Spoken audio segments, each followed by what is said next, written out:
Jesus commands us to cast out devils from the soul. Now, I won't make one about casting out demons from the spirit because I don't think spirit-filled believers can be filled with demons. Um, and this person's not that I'm going to talk about is not a believer.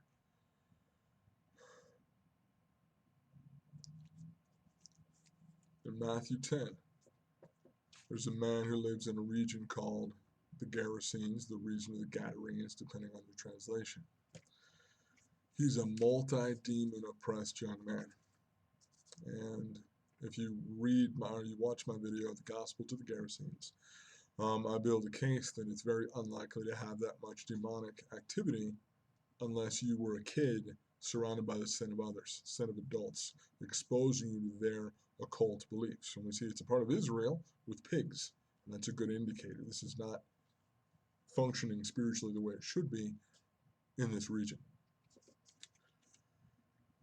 So this young man has been ostracized because he's violent. By the way, if you had demons screaming at you inside your head all the time, you might be violent a lot as well. You might say crazy things. He appears to have superhuman strength because the way that his community, his friends and family, quote unquote, decided to manage his behavior was chain him up. And then he broke chains. And I feel empathy for this guy. I don't know if you do. There are people that have not taken the time to know me that feel like I'm intimidating or scary. Now, those that know me will laugh at that because once you find out what a gentle and empathetic and creative and intuitive, caring person I am, but I did not get a face that always shows my emotions. And unfortunately, if you decide to judge people based on your first impression, sometimes that leads you the wrong way. I'm not nearly as scary as this guy, although depending on the person, you might find me scarier. A person that has a visual effect on people. It's not the point. Jesus approaches him fearlessly. The demons in him realize what's happening, and they ask to be put into pigs so they can kill themselves, or kill the pigs and then escape.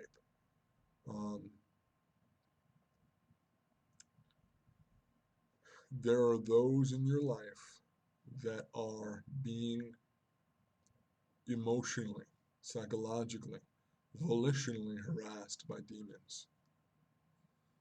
And those demons may have had a place in that life for 20 years. They may have got in due to that person's parents' abusive behavior, or some family member's drug use, or some family member's involvement in the occult. He gets a choice and he gets to walk out if God saves him. But I mean, we're responsible for our adult choices. You're not responsible for anything that other people did to you when you were a child. You're not responsible for what people did to you, what your parents did to you, if they sinned against you, if teachers sinned against you, if pastors sinned against you, if any of those people sinned against you and it afflicted you on the soul level, it's not your fault.